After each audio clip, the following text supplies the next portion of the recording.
believe it.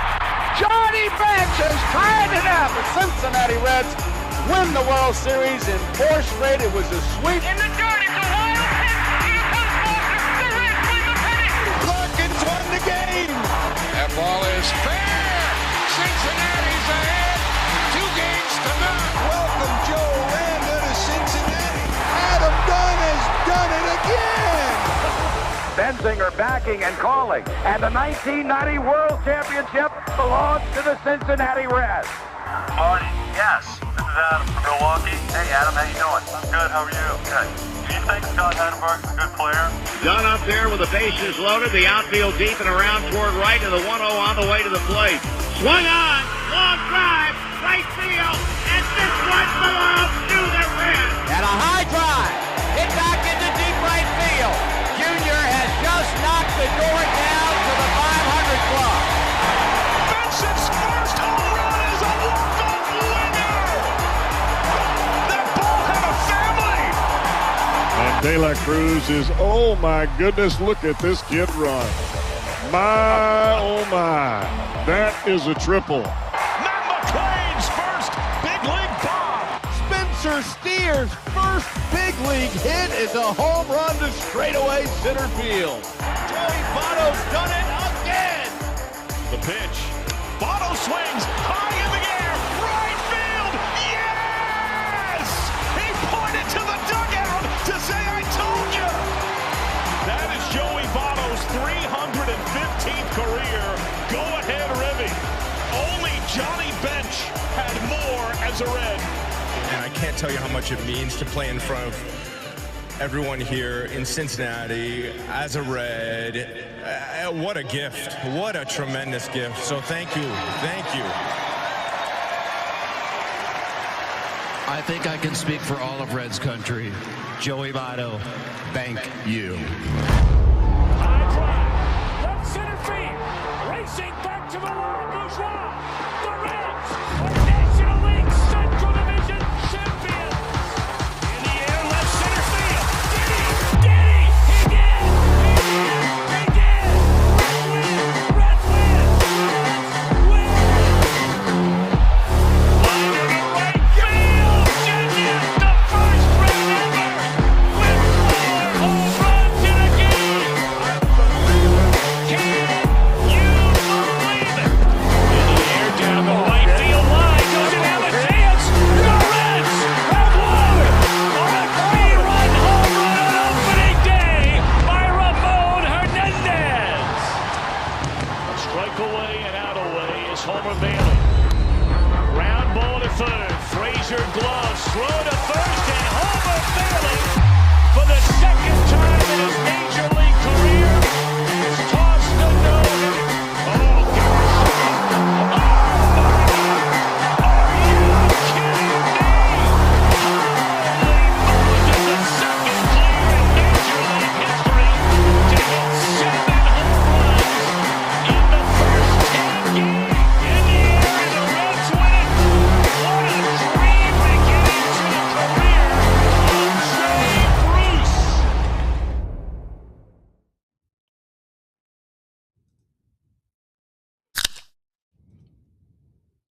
How sweet the sound it is. Nick? We're getting closer. We're getting closer to being all the way back. Some are saying we're on the way back. I'm saying we're getting closer to being all the way back. The Reds win 4 in a row, and another winning edition of Chatterbox Reds, Nick. This is fantastic, man. I don't know how else to say it. I was having a good night till Sammy Stafuro went 0 for 4 in his Tortugas debut, so I'm still, trying to recover from that. But overall, it is good to see the Reds playing well. It's just funny because you look at today's game. I don't think the Reds played a great baseball game. I think a lot of their losses, I agree, they played better in. They were due, and they finally had some breaks coming their way. They're having some competition that's a little, more bearable. It's a 162 baseball game season, baby. Couldn't agree more. Today was a great reflection of the fact that you feel great when you win. It doesn't matter how you win, but it certainly felt like more of the old offense and base running and all that mixed together. And the Reds certainly ran into some fortune again, and I was wrong yesterday on the hard hit ball situation.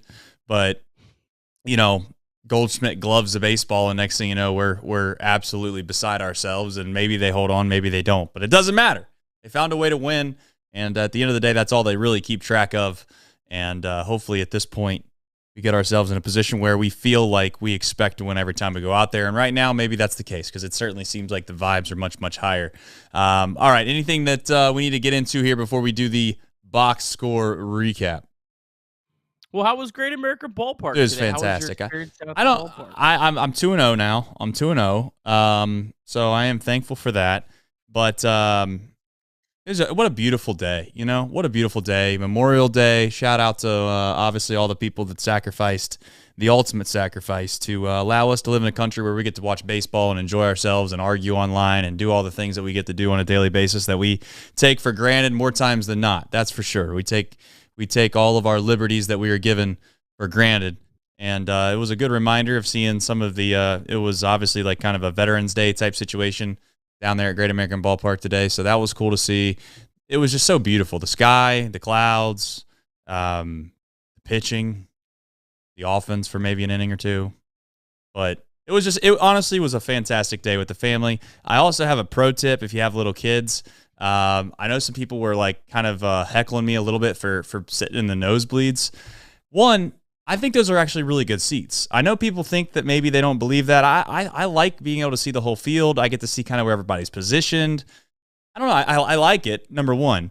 Number two is when you have kids, you don't have to worry about nothing. You just, like, if they want to go a row or two over, then they can go a row or two over. It doesn't matter, You just let them live a little bit. So, you can't do that down in the lower bowl, if you want to call it that. You got to worry about them then. So, hey, I enjoy my my seats from up top.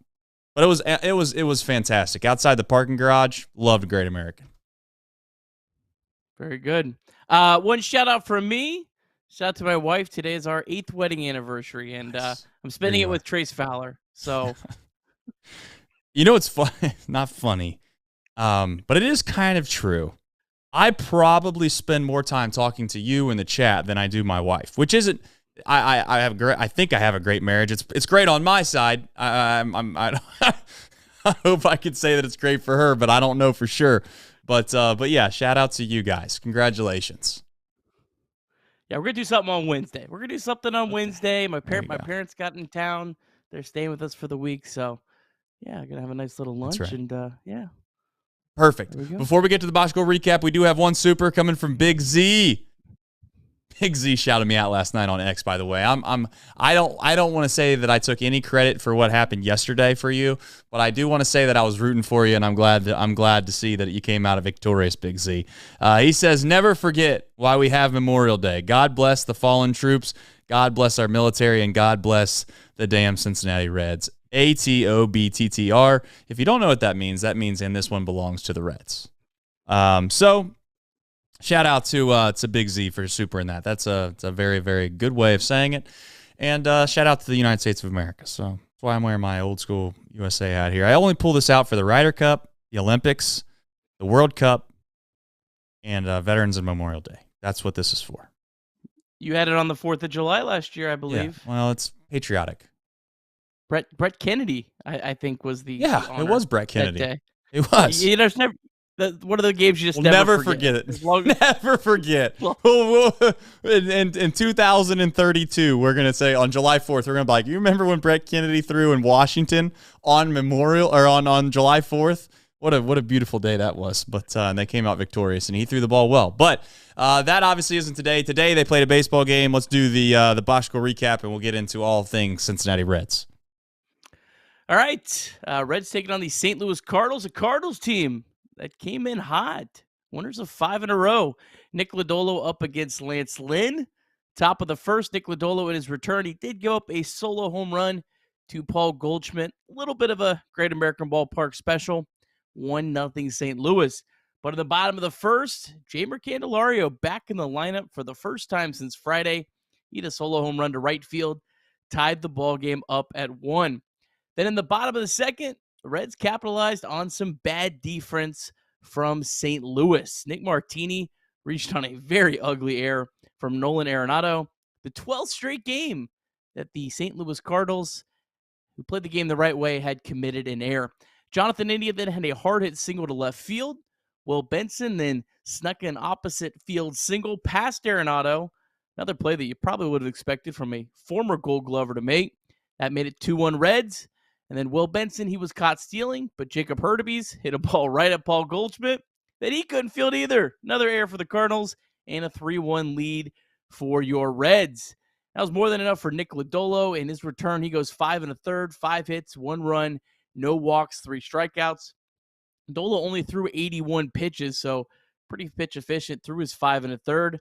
The Reds turned it over to the bullpen, and it was pretty much impossible to have a more dominant performance than the Reds bullpen had today. The combination of Fernando Cruz, Sam Moll, and Lucas Sims, they did not allow a base runner, and they struck out 9 of the 11 batters they faced. Reds win 3-1.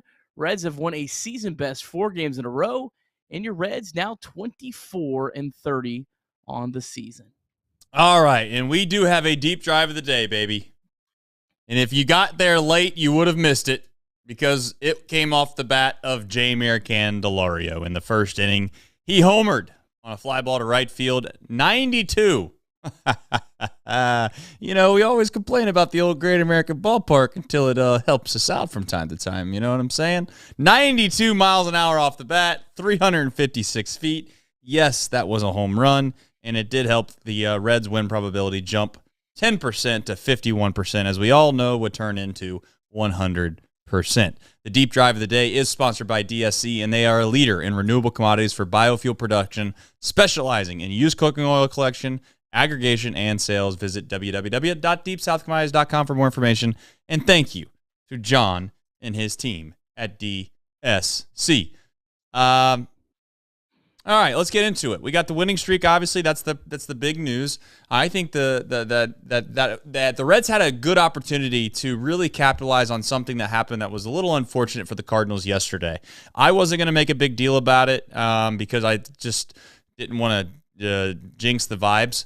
But it wasn't lost on me last night that they had to sit around and wait on a rain delay until basically like 12:30, 1 o'clock in the morning in St. Louis. They held on to win against the Cubs, and then they had to obviously get I would assume they jumped on a plane, right? I mean, maybe not. Maybe they jumped on a bus. I don't know. I don't know how they got here. Point is they had to come late at night and then turn around, and then they had to play kind of an afternoon game, right? The game starts at 4 o'clock. If it started at 7, 6:40, 7:10, whatever start time that you want to call that, I wouldn't have said it would have made a difference, but since they started at 4 o'clock today, I do feel like that's a little difficult to kind of come back from. And maybe the bats showed it today for the Cardinals, but at the same time, maybe it was just the Reds and they have good pitching, because I do think the Reds have really good starting pitching, and their bullpen's been nails pretty much all year long. So, fact is, 4 in a row, Nick, it gets them back into a position where,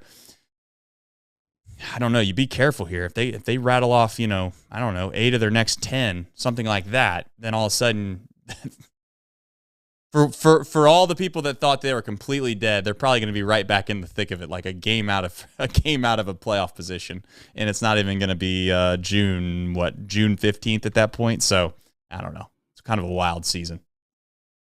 I mean, they're in a position now. You keep winning series, you're going to keep yourself in the race most of the year, at least. Right. They're not in this. They've now got themselves. This 4-game winning streak has kind of bought them enough to where they don't have to go on some crazy run. They just keep winning series, and a lot of it will take care of itself. But yeah, I remember last year Reds were stuck in San Francisco, I think, all night. They're playing left till like 8 in the morning. It might have been from like San Diego to San Francisco or something like that. Feel like these kind of things always happen to the Reds. Mm-hmm. Nice to see it happen to some other poor folks, and they have to come into Cincinnati. I don't think it mattered, though. I mean, the Reds pitching was Nick Lodolo looked Nick Lodolo was interesting. I'll save a little bit on him. I don't know. I guess maybe the bullpen. I don't know. Maybe when you strike out 9 of 11, maybe there was a little bit of something with the lack of sleep involved with that. But I don't know. I mean, I don't know either. I don't really know all of the different situations you want to get yourself into. I'll save some of them for the second half of the rundown here. But for the sake of the rundown, let's stick to the script. Nick Lodolo, it was you know what? I think that he would have gotten a longer leash if it wasn't for his I guess his health, if you want to call it that. He never really got in what I would call severe trouble. And it felt like the Reds outplayed the Cardinals today, and they had more opportunities. And the Cardinals, for all intents and purposes, never really were able to sustain anything. He did have, and again, this is when you're at the game, it's a little harder to maybe keep track and remember everything. There was like kind of what felt like a little bit of a breaking point. He was had a runner on first base, nobody out. Paul Goldschmidt was up. I think it was a 3-2 count, and he got Goldschmidt to fly out to center field. That felt like kind of a pivotal at-bat there for Lodolo, because if he doesn't get that out, I thought, not that it would spiral out of control per se, but I thought it was a situation where David Bell might have been a little bit quicker to pull the trigger on taking him out. And again, that's just one pitch. It could have gone either way. Kudos to him for throwing a strike and obviously getting Goldschmidt to fly out. But I just remember in the stands thinking, this is a massive at bat, and he got the fly out. So, but again, when you watch it at the park, Nick, it's hard for me to really be like, was he on point or not on point? I mean, I do know this. I was a little pissed off at the home plate umpire a few times because I pulled out the old Game Day app, which is nice. I mean, what's he doing? Ellie De La Cruz, we'll get to that later, but man, come on, dude. Like, find the corners. Like, at some point, you got to know where the corners of the plate are, Nick? Yeah, that home plate umpire was truly something special. It's pretty incredible. The Reds, I think, walked 6 times in this game. They probably should have walked like 10. Yeah, he was something else. Nick Lodolo is he's a really, really good pitcher. I'm like, he didn't even have his best stuff today. He only got 7 swing and misses. That's not a whole lot for Nick Lodolo. But he only gave up 5 hard hit balls. Never felt, like you said, like he was really in a lot of trouble. Great to see him after not pitching for a couple weeks, not walk a batter. Right. I mean, that's pretty cool. I mean, yes, the strike zone was a little bigger, but Lance Lynn walked 3 guys, so that was great to see. It just, Nick Lodolo, man, if he's healthy, this guy is a top of the rotation starter. There's no doubt in my mind. One of the best pitchers in baseball. I mean, he rolls out of bed and he can throw 5, 6 innings of 1-run ball. Like, it's incredible how good he is. He is literally one of the best pitchers in baseball. Like, it's not a hyperbole. People think I'm joking. Like, I think he's by far the best pitcher on the Reds. I don't even think it's and that's taking nothing away from Hunter Green. I think Hunter Green's incredibly, like, he's got a huge upside. But Nick Lodolo, the fact his arm slot that he throws from, number one, is it creates some difficult situations already from that. But the fact that he can then duplicate his fastball coming out of that arm slot, and then he throws that slider coming out of that same arm slot, and his arm speed's relatively the same. It's just it's unfair to a certain extent. When Nick Lodolo's spotting pitches, it's he's the guy that I would want to have the ball in the biggest game of the Reds season if I got to choose. Simple as that. And doesn't mean that I don't trust any of the other guys. I'm not trying to make it sound like it doesn't, but Nick Lodolo is that good. So yeah, I'm with you. I mean, I think Hunter Green has closed the gap some. Which certainly, really he's cool, close. But there's no question. If it's one game, your season's on the line, Nick Lodolo is healthy, you're giving him the ball. I mean, his consistency is so much higher. Now, Hunter Green might have a higher ceiling. Correct. Hunter Green might be able to.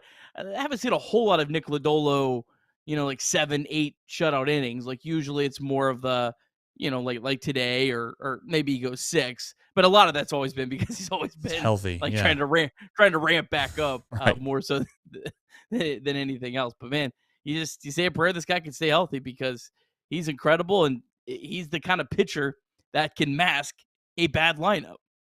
Yeah, and he did that today, 100%. He did that today. I mean, you look at up and down the Reds lineup today, and it just felt relatively gross. And I don't mean to be disrespectful, but that's kind of how I felt about it. Candelario, At this point, we're coming. I think I said it like last week. We were coming up on a month. I'm pretty sure we're at a month now. So where he's been nails, like he's been a really good player, and he's been the kind of guy that we were hoping to get. So, for all intents and purposes, I think we can rest our head at night knowing that we have a good player and a good hitter. Does it mean, like you said, that at the end of the year, if things go south, that the Reds wouldn't consider moving him for as you said, a salary dump, et cetera, et cetera? No, because I think that his value should be what the Reds are paying, which is a pretty solid at bat, not solid at bat, but pretty solid hitter. More importantly, too, the other thing too is like we undervalue switch hitting sometimes. I think a little bit because it does make the whole kind of bringing the guy out of the bullpen, having to throw to 3 hitters.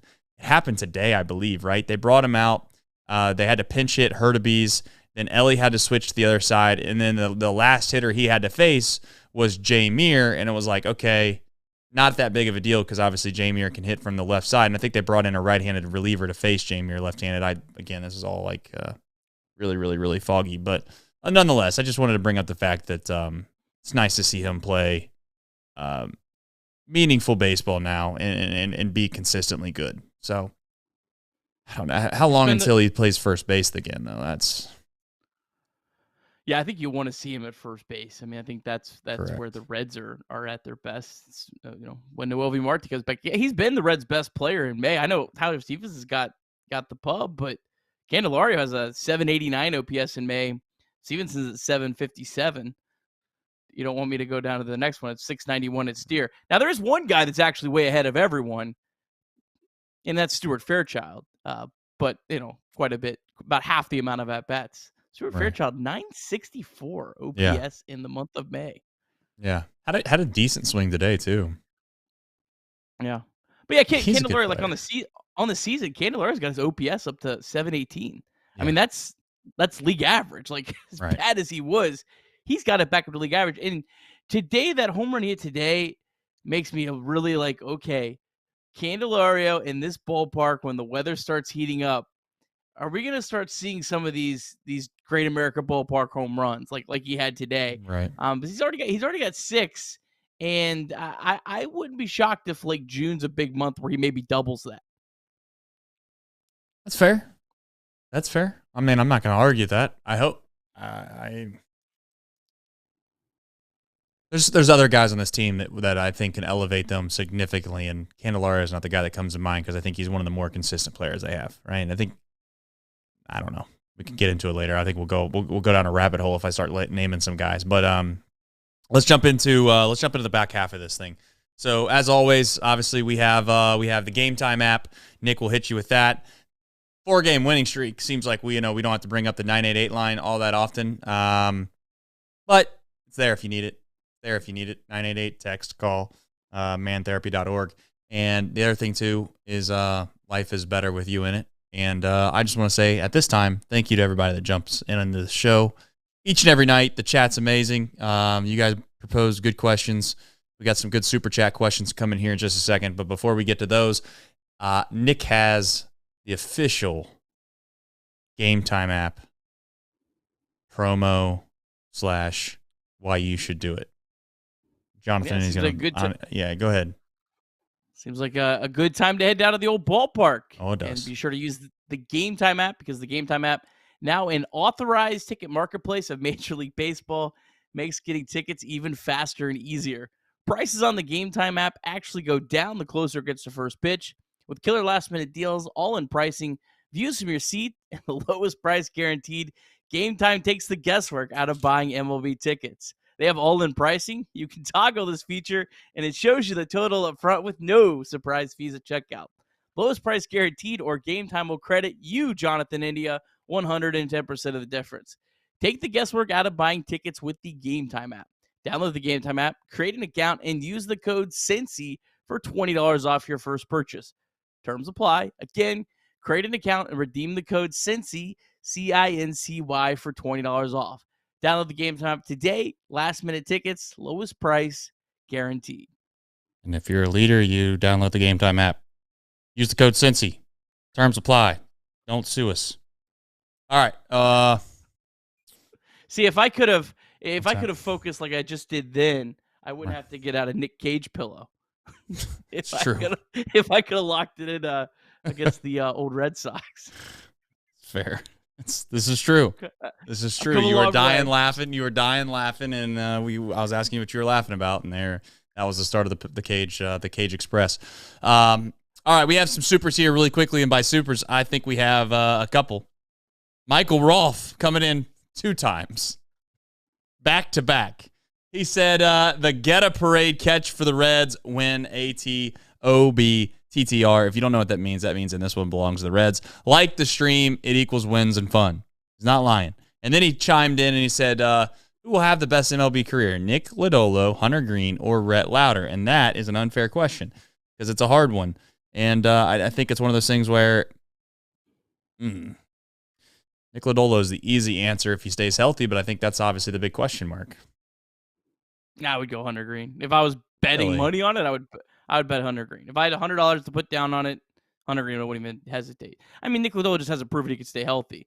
Hunter Green has proven he can stay relatively healthy, and he's pitched incredible this year. He's right now an all-star level pitcher.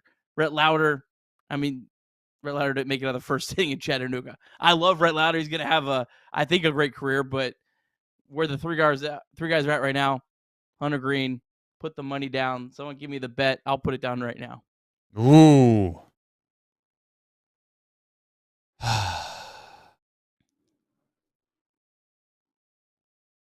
I haven't seen Rhett Lauder throw enough. I love what I have seen of Rhett Lauder. The only hesitancy I have of Hunter Green is basically Strasburg. And Lodolo's already proven he can't be healthy. I will say, you know what, for the sake of it, for fun, because it's going to take a while for you to prove me wrong, I'll say Rhett Lauder. Oh, okay.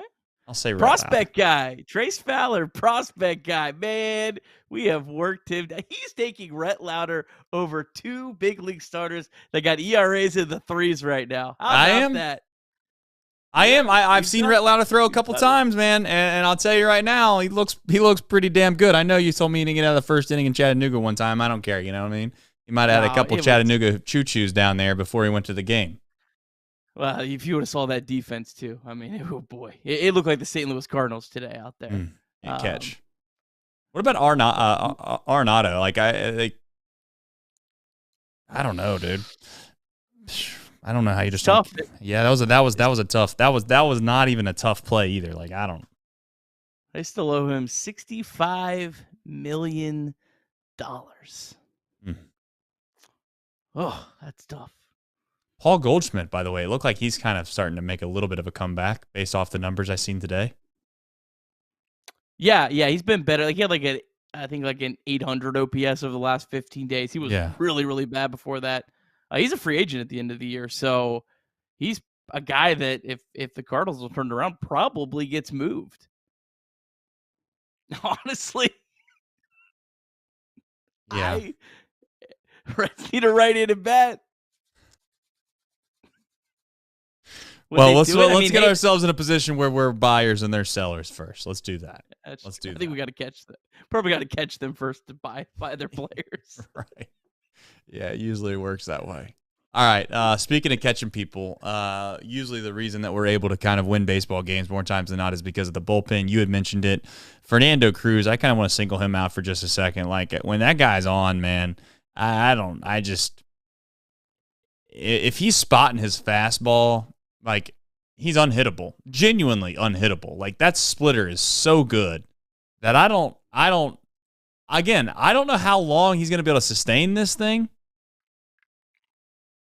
And I don't know, I don't watch enough Major League Baseball to know, but I just cannot imagine there's that many guys that are coming in the 5th, 6th, 7th innings for baseball teams right now that are better than Fernando Cruz. I'd be willing to bet that he's better than half the league's closers. I really would. Now, I don't know if the numbers would suggest those types of things because, again, I'm just going off of the guy and his stuff, more or less, maybe his numbers. But I don't know. You couldn't have done it any better than he did today. And I don't want to say he came into a really tough spot, Nick, but he came in and he's been put in these positions where he doesn't have a clean inning. And, he does what he does. He throws that splitter and strikes every single guy out that came to the plate today. Yeah, I mean, you said it when he's on. I mean, he's just absolutely unhittable. Love the role that he's in. I love that he comes in one of the biggest spots in the game. Lodolo left with a runner on base. He made sure the game got you out of that inning. He's an incredible weapon. I just 5 strikeouts in a row, and it's almost he does it, and it's like it's not even that surprising anymore too. Like he's kind of built. This guy was really most of last year. He was kind of a guy that a lot of people didn't even really like in Reds fandom, and now he's the Reds' best reliever, and it's not even close. Not even close. What did you think of them not bringing in? I guess Diaz wasn't available. I didn't hear the broadcast. Did they say anything about that? I looked up his bullpen usage, and it was I think he'd only thrown 36 pitches. And like it looked like he should be available. He did pitch Saturday and Sunday. He pitched Tuesday, Thursday, how many pitches? 6 Saturday, pitches?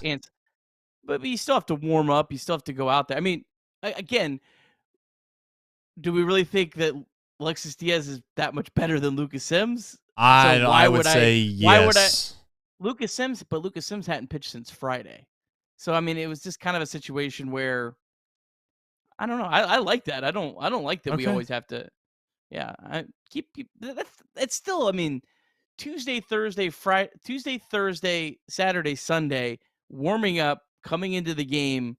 That's still quite a bit, right? I mean that's still it's an okay amount. I wouldn't say that it like I wouldn't. I don't know. Maybe I didn't really. To be fair, like you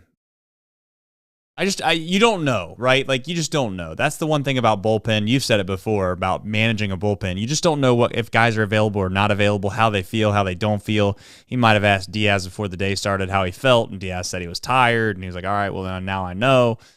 But I guess having said that, it feels like the Reds are in a position right now where I don't want to like sound too contradictory here, but I do feel like when they have this positive momentum right now, it's like let's somewhat treat every game like it's kind of like game 7 of the World Series to a certain extent. You can't go overboard with it, but I will say if Lucas Sims blew that save, then nobody's going to give a rat's tail about whether or not Diaz is tired or not tired. He's looked good the last few times. It's not like Diaz has looked tired his last few times he's been out there. I'll say that.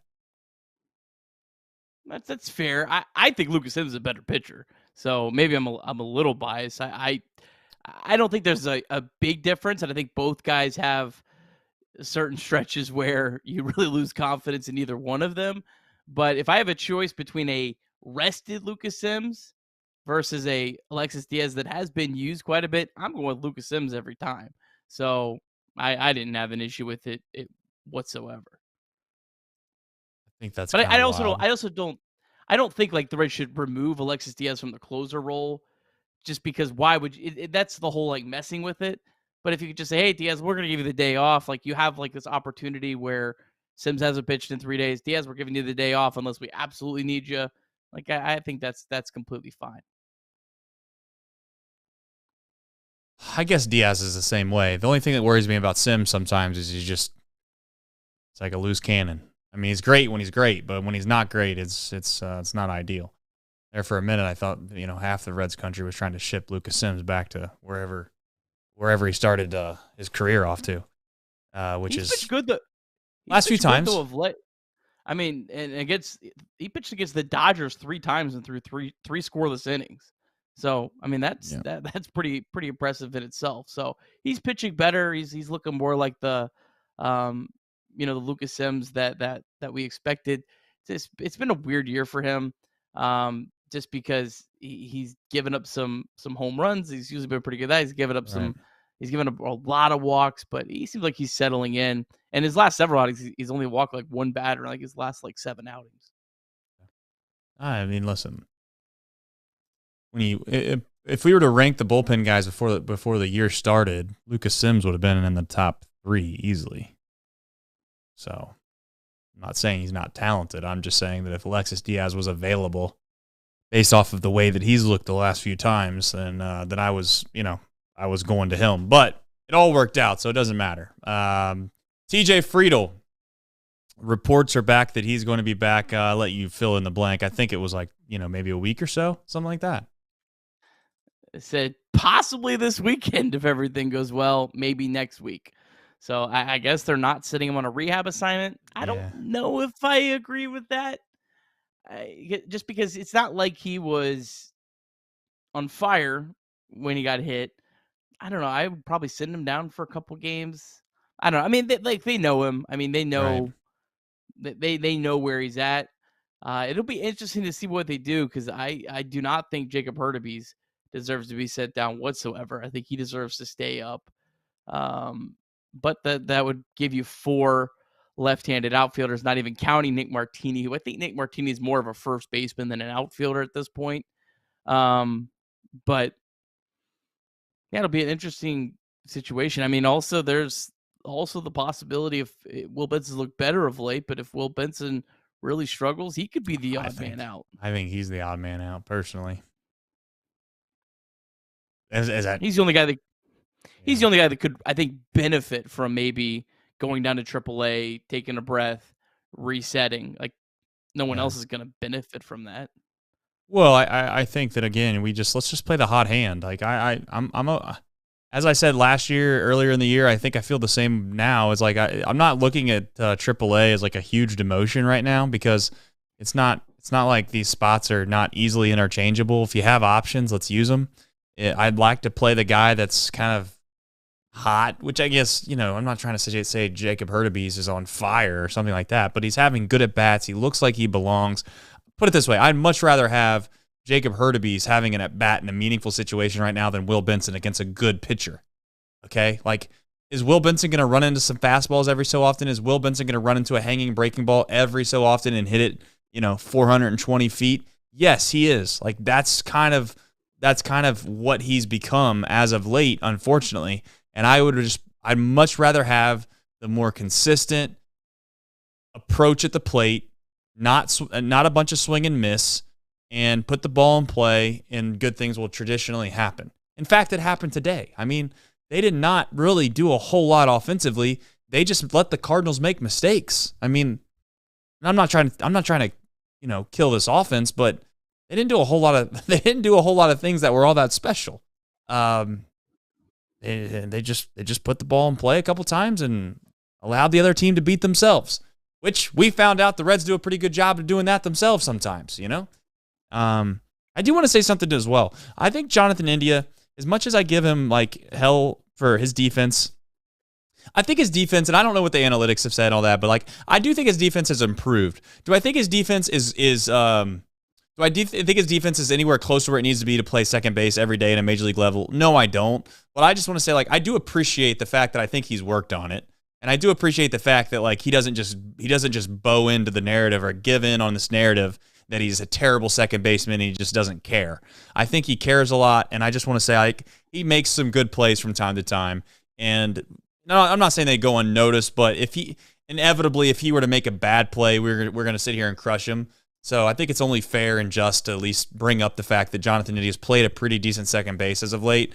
And, he made a play today that, and I don't remember exactly what when it was, but it was like somewhere up the middle. He made a good play. And the other guy that's making some plays right now, they're the routine plays, but they're very important plays, is Elly De La Cruz. And I'm not trying to jinx these guys. I'm knocking on wood here. But like they've been serviceable up the middle of late. And that's been a breath of fresh air. You watch Nolan Arenado play third base, you're like, hey man, this Elly De La Cruz, he's sure handed out there at shortstop. This guy never makes a mistake. Be careful now. Arenado's had a pretty good career. I do agree. Well, he's washed. He's toast. I do agree with you that India's been a much more, at least serviceable second baseman. He hasn't felt like as much of a liability for sure. Obviously, you'd like to have someone that could, save some outs, right? But he's certainly he's made the routine plays a lot better this year. Right now, it's a very small sample. I always very cautiously using any sort of fielding metrics as small sample, but he's only -1 outs above average. One other thing, I see our chat like lighting up. DFA Mike Ford, sure, absolutely, I'm 100% on that. But you're still gonna have a pretty hard time playing Jacob Hurtubise, Will Benson, Jake Fraley, and who am I missing? And TJ Friedl, like all on the same day. You can't use your DH for anyone else. You can't like let Steer DH for a day, let Candelario DH for a day. It's gonna be very hard. Like whether they DFA Ford or not, someone is still gonna have to kind of be the odd man out from that outfield group. Yeah, that's kind of more what I was getting at.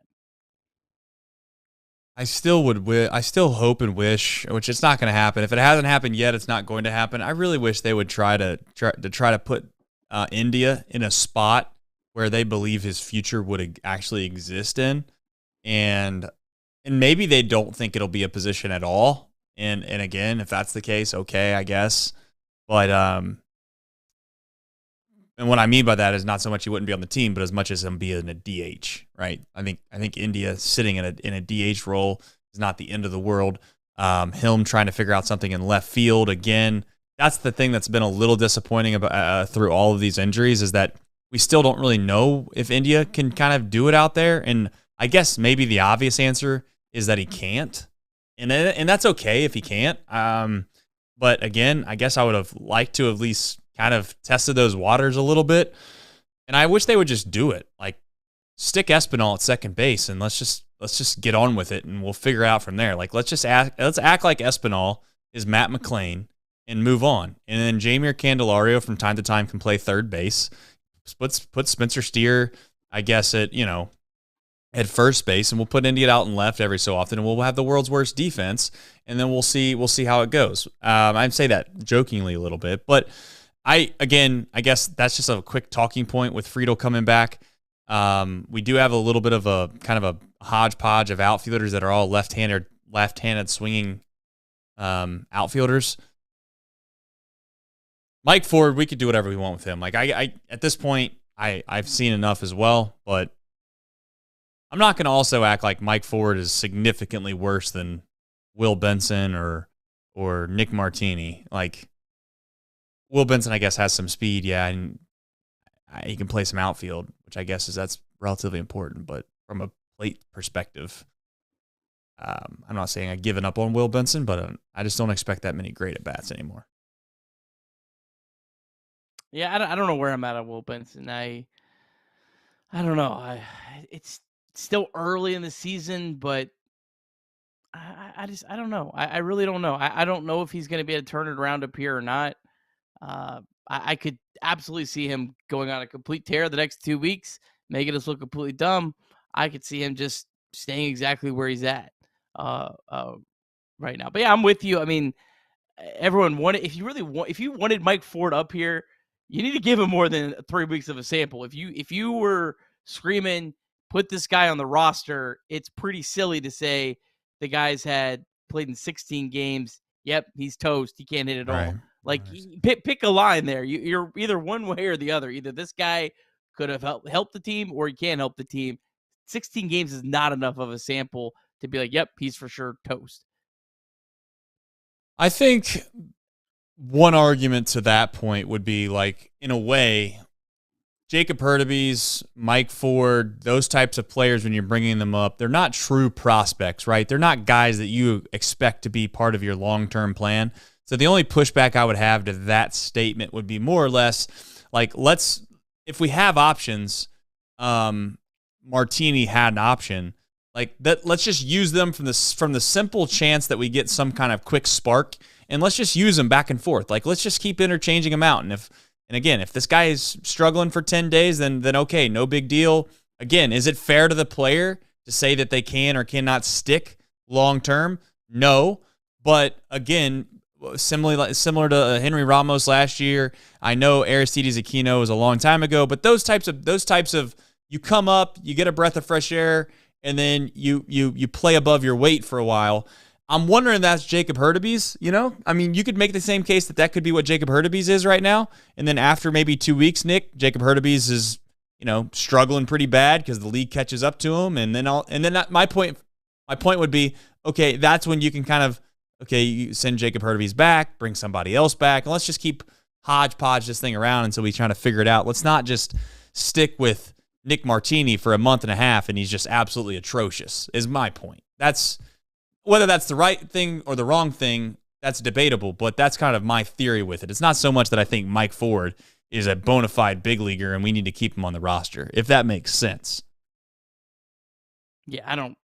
It's deck chairs. Like, this is what we said when they didn't call up Mike Ford. It was like, yeah, you can call him up. It's just it's rearranging deck chairs. These guys really are all placeholders right now until the real guys come back.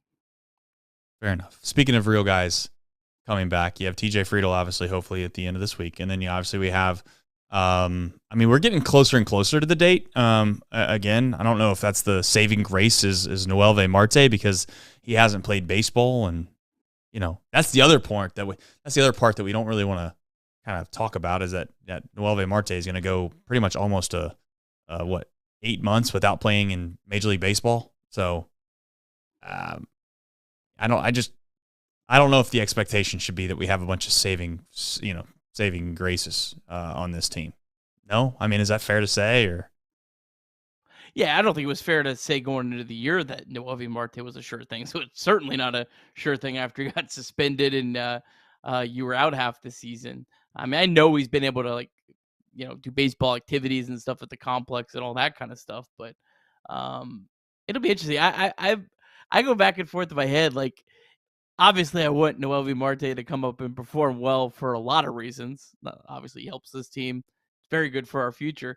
But a small part of me, if he comes up and crushes it, I'd be like, I'm gonna be more almost more angry. Like, correct. Man, it's almost gonna be like salt in the wound, especially if the Reds are, don't get back into it by the time that he comes back. It would really almost be like, oh yeah, great. It's great that he's doing well, but man, this is just brutal because this would have completely changed a lot of the season. Yeah, well, he made a mistake, man. There's really no other way of saying it. He I just don't know. I hate talking about it because I think ultimately it just turns into distaste that I have for the whole situation, and it's just like, what was the point? And again, I know that there's excuses everywhere. We'll never get the real story. That's what stinks. Speaking of real stories, let's get into this really quickly before we do Reds MILB pertains to today's game. You have the first and third situation. You have Will Benson at first. You have Jonathan India at third there. I think when I was at the game, I obviously put out a post Cowgill on first base when Benson stole and he got thrown out and he kind of hesitated. He kind of looked like he tried to get in a rundown almost. Cowgill kind of put his hands over his head, on his helmet, in a little bit of shock, kind of like one of these numbers, and he was looking at third base. Now I don't know if India was 100% supposed to go. It seemed like that was the play, but I'll be honest as well. I don't know if I even like that play, Nick. Do you like that play? Do we need to try to steal a run right there, or can we just have Will Benson try to steal second base? Period. It just seemed odd to me in a way. Yeah, I think I would prefer just Benson just to try to straight steal. I love aggressiveness. I don't like desperation on the base path, which has felt like there's been a few times of late, right? Especially that Candelario one that was really just felt like desperation. This team's they're good enough to win baseball games as they are. It's been frustrating, but this team's still capable of winning on any given night. You don't need to take your frustrations and your lack of offensive productions and compound it with additional outs. So just play the way that worked last year, which is just straight steals. Now if there's some opportunities, take them. But it also feels like the league's kind of caught up to some of the Reds' tricks too, which it's kind of almost was surprising it took them so long. Yeah. No, I even if India takes off there, so this is my thought process with the whole situation. It's if that was the play and India does take off there and India gets thrown out at home, then I guess worst case scenario, you got a guy still in scoring position, but you do take a guy away from you take a guy off at third base with less than 2 outs. So at that point, that still is a huge detriment, you know? It almost felt like, it just felt like you said, desperation. It just didn't seem like it was needed. And maybe it was Benson just got a bad jump and was thrown out so damn bad that he just decided he was going to try to get in a rundown after the fact. I have no idea. I really would love to know. I don't know if a reporter asked the question, whether or not we would get a truthful statement. I don't know, but I would just love to know the rationale behind why you were trying to do that. And then from there, we can have a reasonable discussion of whether or not it was a smart play or not a smart play. But all in all, can we just let's just start trusting our guys to get guys in. We don't need to try to take extra bags that are very, very risky. Again, the only guy on this team that I'll live with being a little overly aggressive or maybe stupid at times is Elly De La Cruz. I certainly don't want Will Benson trying to get in a rundown on first and third with less than 2 outs just so we can try to sneak one across. And on top of that, we had a guy at the plate that puts the ball in play. So I don't know, man. And if Hurtubise didn't reach on an error, Elly De La Cruz never bats in that inning. Like, you don't want to take the bat out of the hands of Elly De La Cruz with runners on base. I mean, this is a guy that can hit a 3-run home run. He's got the most power on the team. So you definitely, the Reds' chances with runners on base has been very slim at times. You can't be, giving less chances to Elly De La Cruz to have a shot to hit a 3-run home run, because it feels like he never has that shot. I do have a question about that, though. Obviously, being at the game and certainly sitting from where I was sitting, it's hard to see. If he wouldn't have stolen and it was first and third and Hurtubise hits that ball, was that a double play ball? Like, did we get lucky in a way? Like, you never know. It doesn't always add up that way. But I'm just trying to think, like, obviously Paul Goldschmidt's holding him on first base, takes a step off first base. Instead, was he shifted over a little bit more and it made it a tougher play? Like, I'd like to see what the chat says and you say about that. I didn't get a chance to see it on the broadcast, but I was thinking that at the game. I was like, in a dumb way, we're all mad about the fact that, that whole situation just happened. But maybe it was a lucky way of us scoring a run. Otherwise, Hurtubise would have hit into a double play to end the inning right there. Yeah, I don't have any insight in that. I was watching on my phone at a park at that point. I got home in like the 4th inning. So, it looked like just a play that Goldschmidt just straight botched. Wasn't as bad as like Arenado's, but could you imagine Cardinals fans right now? Like your corners, your anchors playing defense like that today. Yeah, they got a good shortstop. And Lance Lynn pitched really well too. I mean, Lance Lynn gave them a great outing. Like, man, that was that was the Cardinals lost today. Right. Felt like all the Reds losses at the beginning of May. That gives me hope though. Like the Reds, we all know that they're not the team that we were hoping they were going to be to start the year off, and they look like a skeleton crew out there right now. But I do think that they're capable and just as talented as most of the teams in this division. The only team, and I guess I'll say it, even though I'll continue to make fun of the franchise and I'll never give in. I'll always make fun of I do think the Cubs are good. I really do. But having said that, I've not seen the Brewers play enough, but when you have a record like the Brewers have, I'm not going to sit here and suggest that they're a fluke. Maybe they are, maybe they're not. We'll find out at the end of the year. But outside of those two teams, we're without question, I think, just as good, if not better, than the remaining group, which is obviously the Pirates and the Cardinals. So, and the other thing too, I keep forgetting, so shame on me, is I still have this old school mindset of what it takes to make the postseason. You know what I'm saying? Like, it's not to say it's watered down, but it's nowhere near as hard as it used to be to make the postseason. And I keep forgetting that. I keep thinking to myself, wait a minute. We just have to finish better than the Padres and the Giants. And I mean, with all due respect, I know that they beat us, but when I was watching those games, I was thinking, these teams suck too. If I think the Reds suck, then they suck too. So if we all suck, then all right, then it's just who sucks less out of the group, and they get a chance to go to the postseason. At that point, like we've always talked about, maybe you got a chance. So that was a breath of fresh air today when I was just sitting there thinking to myself, wow, You look at the wild card standings, and there's just not that many good teams. Right now, the final wild card spot projected win total is 82.8. That would be the San Francisco Giants. So, I mean, that's why I'm saying just get the 500, stay at 500 into August, and you're going to have a chance. Right. Yep. All right. Reds MILB.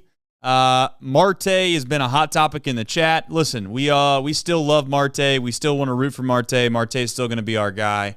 Yeah, he obviously did something he wasn't supposed to do. We're not getting rid of Marte. He's going to be here for the long haul. Let's hope that he's a perennial all-star playing third base and or the outfield or wherever the hell else they might end up playing him as his career progresses for the Cincinnati Reds. Let's not. And also, Nick said something earlier this year that certainly might have gotten him crucified by all stretch of the imagination. But I'll say it for him, and I think it's true. We are trading Noelvi Marte's service time when he's 22 years old, I think, for when he's 28 years old this year. There might be a semblance of a chance in 5 years from now where we look back at that and think to ourselves, like, that actually was a pretty nice thing that happened. Didn't feel good at the time, but it's not the end of the world. Just saying, it's not the end of the world. Hopefully he comes back, he plays well. But again, I want to make it very clear, this is not an anti-Marte show. Oh, I'd extend Marte tomorrow. I mean, I'm pro Marte. I'm going to be a little frustrated if he comes back and it hits well. But last season and this season don't count.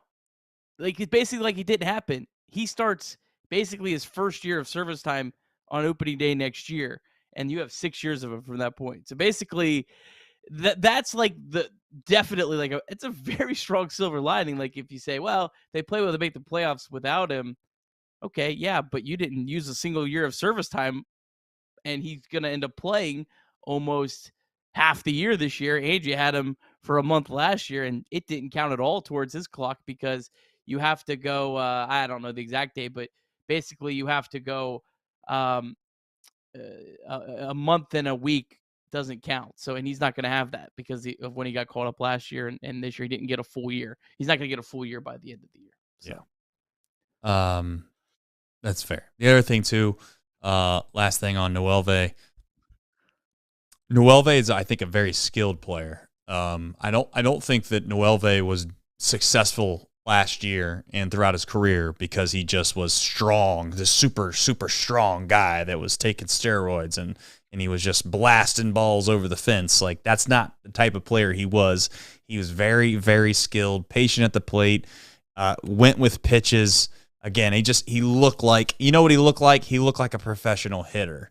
And again, I guess what I'll say is that if he was taking steroids, which I don't really fully believe that he was taking steroids in the manner in which everyone's suggesting most people take steroids. And I guess I might be biased because he's on our team, right? I'm not trying to sit here and suggest that I don't have blinders on, but I'll also say the guy got hurt from a hamstring injury in the middle of the winter. He wanted to make sure he could get back. I'm sure that played a role. I feel very confident that probably played a role. And to me, that's a lot different than going into the old stall with Sammy Sosa, Mark McGwire, and whatever, and you're Canseco, and you're shooting up because you're trying to hit the ball an extra 50 feet. So take that for what it's worth. Anyways, Reds MILB. Nick, want to jump into that next? Yeah, slim night tonight. Only one team in action. Normally they would not be in action, but playing today because of Memorial Day. The Daytona Tortugas were in action. They lost 5-1 to Jupiter. Sammy Stafura made his debut 0-for-4. Didn't strike out all. They put the ball in play all 4 times. I will say Sammy Stafura, he can really motor down the line. I never really saw him play, so I watched a little bit of him tonight. Looks okay, but he's definitely got some speed. Not a whole lot in this one. Ricardo Cabrera 0-for-3 with the walk. Eastman Pineda 1-for-3 with the walk. Connor Burns got a hit. The only other team in action is your Arizona Complex League Reds, looking a little slimmer without the services of Sammy Stafura. But Shang-In Lin is in the lineup tonight. He is 0-for-1. Tomorrow, Brandon Williamson will be pitching for the Louisville Bats. That he will. And I was going to say, we got a couple quick supers that might be fun to talk about. Michael Roth, as always, giving us some questions. He said, we will revisit this in 5 years for fun, but rank the following next 5 MLB seasons, balancing success and health: Lodolo, Green, McClain, De La Cruz, and Marte. My answer is going to be De La Cruz, and that's the easiest. That you should have taken him off the list. So Lodolo? You have Lodolo, Green, Ellie. McClain, Ellie, and Marte. I'm going to make people mad. Ellie, obviously. Yeah, that's the easy one. Marte's next for me. I'm going to take Green, then Marte, then Lodolo, then McClain. Sorry, Lodolo, McClain, they're at the bottom. McClain got hurt in the minor leagues too. So I love Matt McClain. He's an incredible player if he's healthy, but I think Matt McClain should probably almost be viewed in the same breath as Nick Lodolo. I hate to say it. Yeah, that's fair. I'm gonna have to be proven.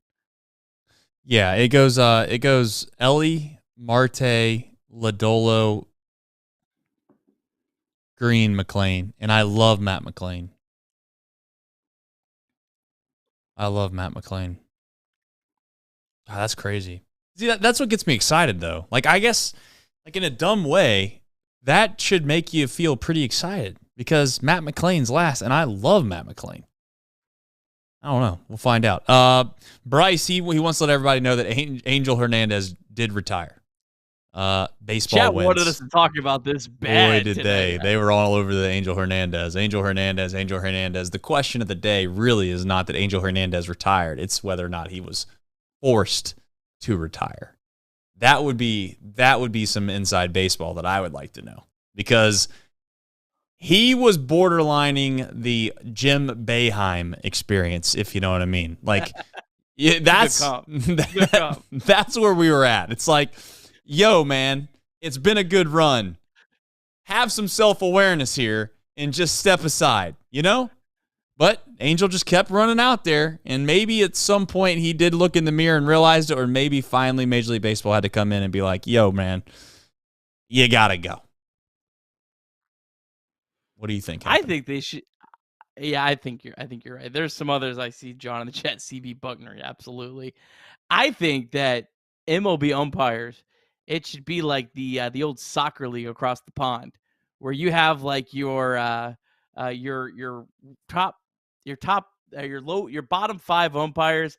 They go to Triple-A next year. The top 5 umpires of Triple-A, they get called up, and that, I think, like, these guys should have some competition. Like, there should be some upper option in CB down to Triple-A. Like, there's just like no accountability for these guys. It drives me nuts. Catch them doing Des Moines versus Montana State, or it's like,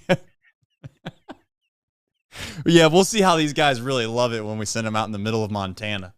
Ride the bus. Yeah, bus. What was I gonna say? You know, that's the same opinion. I don't know if you got it from him or maybe you guys, two great minds think alike, but Max Scherzer said the same thing. He said the exact same thing that you said. He said they were actually asking him. They asked Max Scherzer about whether or not he wanted there to be an automated strike zone system, and he said, you know what? I like the human element of the game. I think that it adds like some drama. I think that these guys are very good at their jobs. He said the problem is there's only a handful of guys that are really not good, and they kind of take away from the rest of the guys. He said if there could be some kind of system that would be in place that essentially would say you have to meet these standards, and if you don't, then you get demoted, and we're going to bring up some guys that are obviously from the minors, if you want to call it that are performing above their standards, and they'll replace them, and we'll just kind of keep doing that. He said that he doesn't think that many people would complain about umpires, but that's Max Scherzer's take, and you know, seemed to be a pretty solid one. Michael Rolfe then said, "I'm almost certain that the average age of the Louisville Bats is older than the average age of the Reds. Nick can verify this. I love to hear how many other Major League Baseball teams have Triple-A teams older than their MLB roster."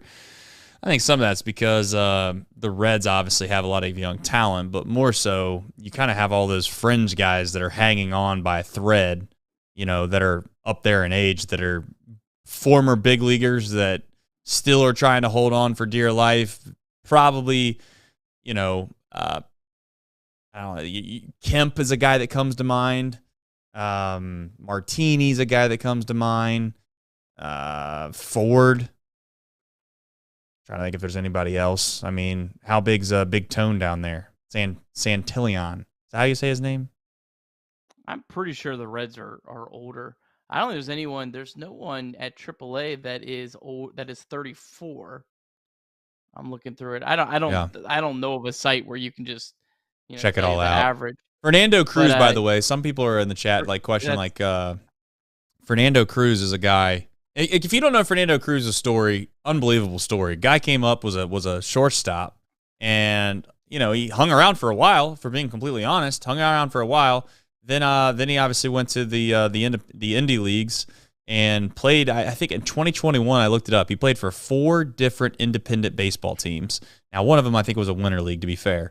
But then he obviously discovered that he could throw this splitter. Then he starts getting a lot of guys out. Reds pick him up. Sign him to. Did he sign a minor league deal at first? Because he started in Louisville. Regardless, point is he starts in Louisville. He gets a shot with the Reds, and then now we find ourselves in a position where that splitter has become one of the best pitches in baseball. Just absurd story. Yeah, I mean he was down with the Kansas City Royals all the way back in 2011, but I remember he was kind of like this story back in 2022, where he was like dominating AAA, and his FIP and his XFIP, neither one of them really matched up, and I just kind of wrote him off. Like, yeah, he's a guy that he's performing well at AAA. He won't have the same success up here, and came up here and he's gotten better up here. I don't think he was nearly even as good down there. Yeah, what an unbelievable story. Especially if he can actually sustain this. You feel bad for a guy like that. It feels like he's a guy that deserves to get one decent 2-year contract, but I hate to say it, he probably never will. Like, he probably will never earn more than a league minimum contract, because he may not even make it to arbitration. I mean, when you're already 34 years old, unless you're able to find a way to pitch to your I think he'd have to get to almost 37 years old before he'd even get arbitration money. It's kind of sad. Yeah. I'm also getting chirped in the chat now because I said Des Moines. It's Des Moines. Right? It's Des Moines?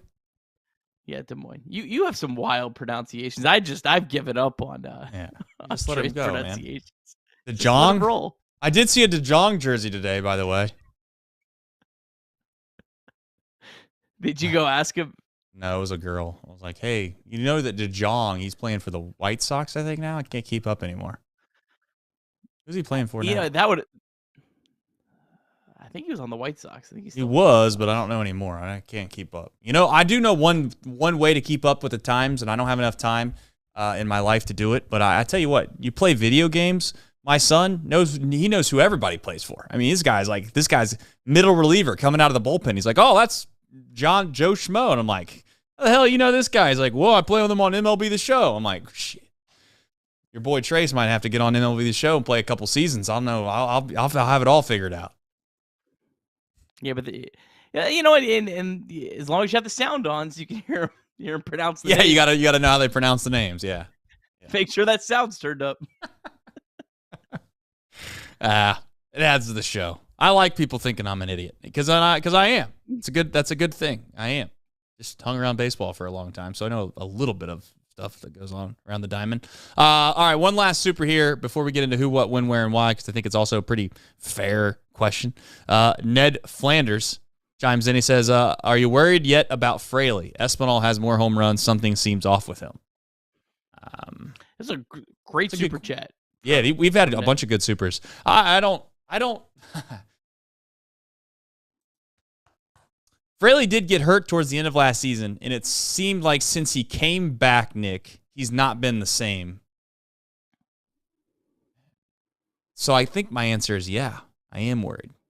Now, do I think that it's like panic worried? No, but I do think it's worried. Because I think he was the best. He's the best Reds hitter against right-handed pitching. That's no longer the case. I don't know. I mean, where do you stand on him? 1 home run in the last 64 games for Jake Fraley. Only 11 extra base hits. Weird season for him. He's got a 281 batting average right now. This is a career 242 hitter. Last year he was 256. Year before that, 259. On base percentage is above his career high. So, like, yeah, but it seems like his power is just completely zapped. I want to say, I want to hope that it's just one of these things. He just needs to run into a couple. It'll start coming back. But I'd be lying if I didn't say I was a little bit concerned. Right. I think he could still be a serviceable player. He's still been fine this year, but he's not been anywhere close to kind of what we were banking on when he's healthy. Yeah, Lucas in the chat brings up a good point that he had a pretty difficult offseason with the family situation that he had going on. I don't know, man. I mean, it's just I also just want to freely admit that baseball is really hard, you know? Like, that's the other thing we don't really want to talk about. Like, just very rarely do you get players that play for your organization that are very consistent and good and or even average, consistently average or better for an extended period of time. And that's the thing with Fraley that I worry about a little bit is, like, at some point you can drop off, you know? Like Jesse Winker, you can say whatever you want about him. I mean, he dropped off for a while, and then he came, you know, now he's having a pretty good season with Washington, but that's more of the norm in Major League Baseball. You know? Like, that's not really, like, unique in any way. The unique thing is having a guy like, you know, again, Joey Votto is an extreme example of this, but, you know, you don't get that many Joey Votto-esque type guys that you just know that no matter what happens, he could hit 220 for the first 2.5 months. And you know for an absolute fact that when the year's over, he's going to hit what he says he's going to hit. I don't think that's the case for the vast majority of these guys. So, I worried is I think the appropriate term right now for Jake Fraley. Yes, I am worried about him. It's also worth noting that Jake Fraley was never really much of a power hitter throughout his minor league career. That kind of almost was at the big league level, and really with the Reds was almost kind of unexpected. Jake Fraley, like, I mean, he had a year where he played 66 minor league games, had 4 home runs. With Seattle, he had 9 home runs in 78 games. I mean, that's a bigger ballpark, but kind of the 15 home runs that we saw in 111 games last year, if you look at more of his career, and especially the minor leagues, it actually does look like more of an outlier. So I don't know on him. But again, I could see him when the weather heats up, all of a sudden, you know, hit 3 or 4 home runs. We're like, oh, there he is. Weird season. That it is.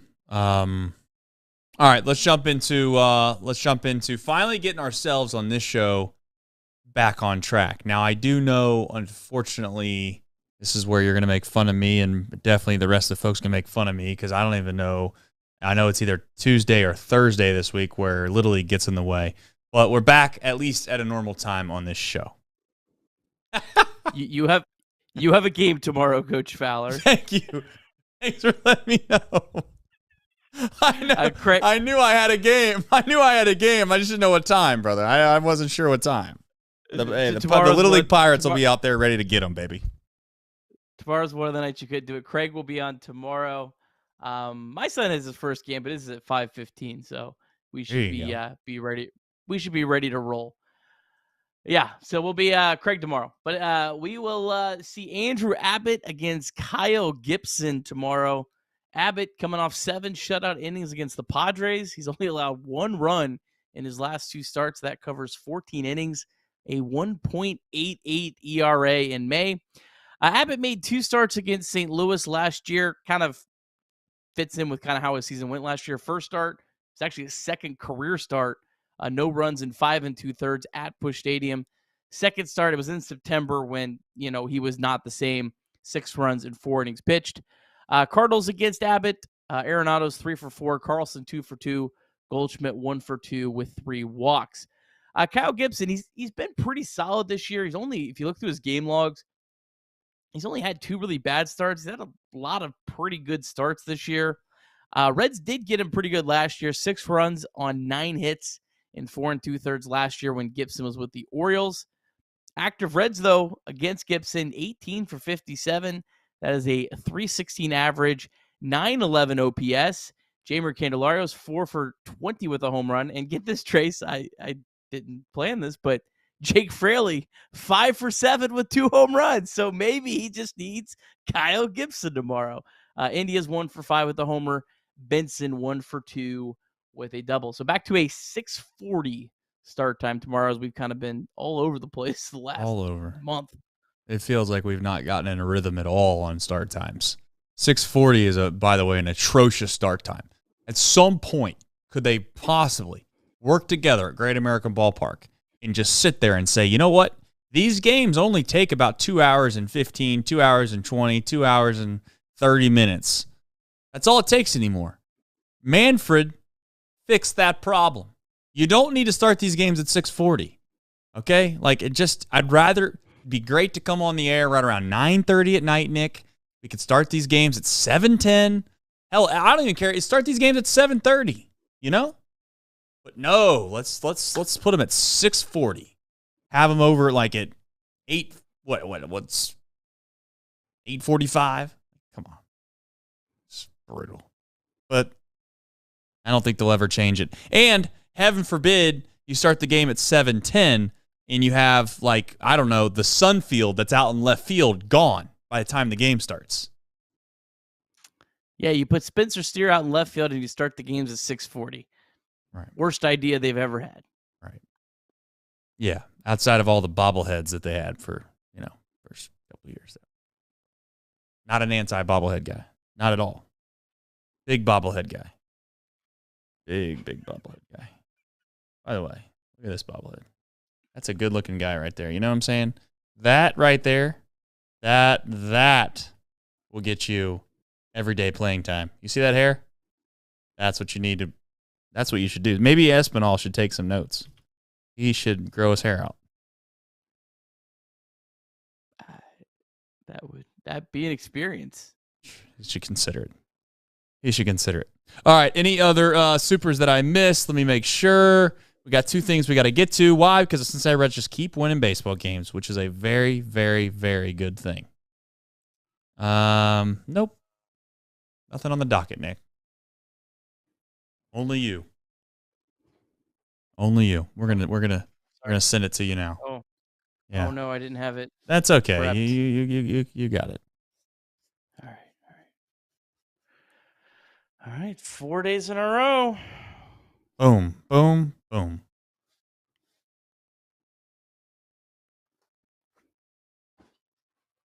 That was a soft landing. Nice job, Nick. Very good work. Good work by you. Michael Rolfe, to close the show up, he says, is it just me or does anyone else believe that Suter could play the Joker in a Batman sequel? His smile terrifies me. Just something fun to do when the show's over. I don't know if it's on YouTube. You could probably Google it, get on X and just search it, but look up Suter's impressions.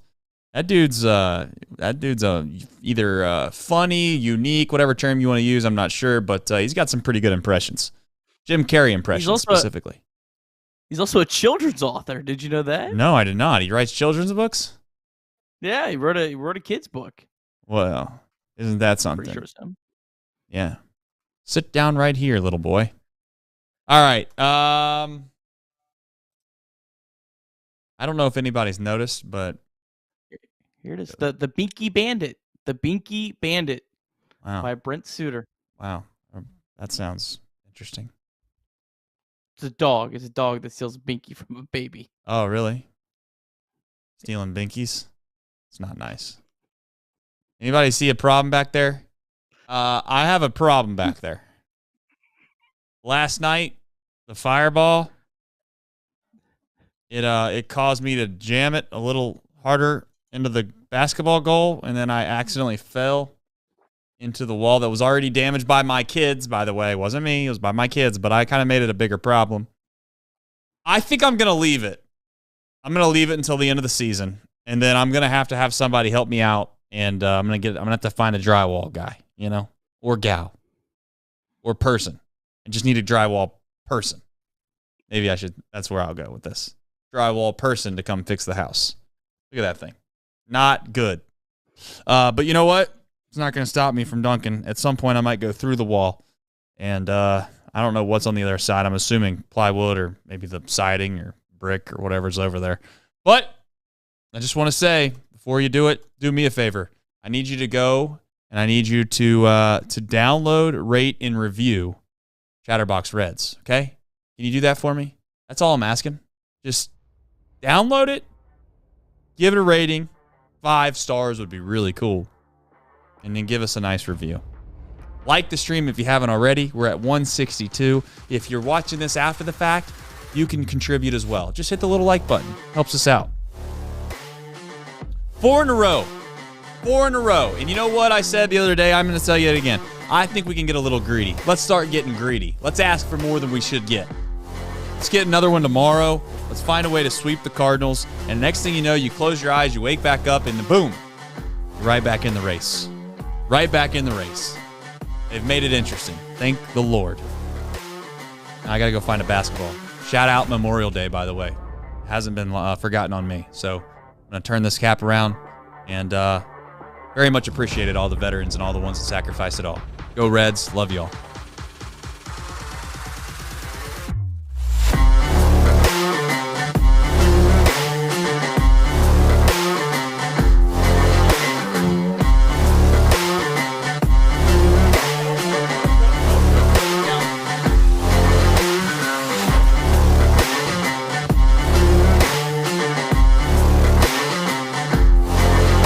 Athlete!